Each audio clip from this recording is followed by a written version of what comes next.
ज़बरदस्त, बहुत ही ज़बरदस्त उन्होंने रीजनल एंथम बनाया, और रीजनल है तो पश्तो ज़बान में लाजमी होगा, और बहुत ही ज़बरदस्त उन्होंने ये रीजनल एंथम बनाया है पश्तो ज़बान में। हालांकि समझ में नहीं आया लेकिन इन्जॉय किया है। जो इसका जो ट्यून है बहुत ज़बरदस्त है, कैची है, और ट्रेडिशनल टाइप का उन्होंने एंथम बनाया है।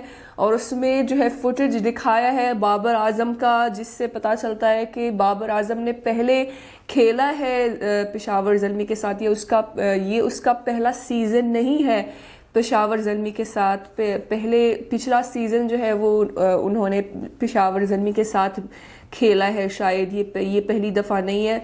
इस फुटेज से पता चलता है, क्योंकि मुझे इतना पता है कि वो बाबर आज़म जो है वो कराची किंग्स के साथ खेलता था, तो लेकिन ये फुटेज देखकर अंदाज़ा हो गया है कि पेशावर ज़ल्मी के साथ ये बाबर आज़म का पहला सीज़न तो नहीं है, क्योंकि फुटेज उन्होंने दिखाया है जो पहले मैचेस हुए थे पेशावर ज़ल्मी के टीम में बाबर आज़म के। ये एंथम बहुत ही ज़बरदस्त है, मैंने काफ़ी इन्जॉय किया है इसको। आई होप कि आपने भी इन्जॉय किया होगा, और मिलते हैं इंशाल्लाह नेक्स्ट वीडियो में। टिल देन अपना बहुत ख्याल रखिएगा। फ़ी अमानिल्लाह।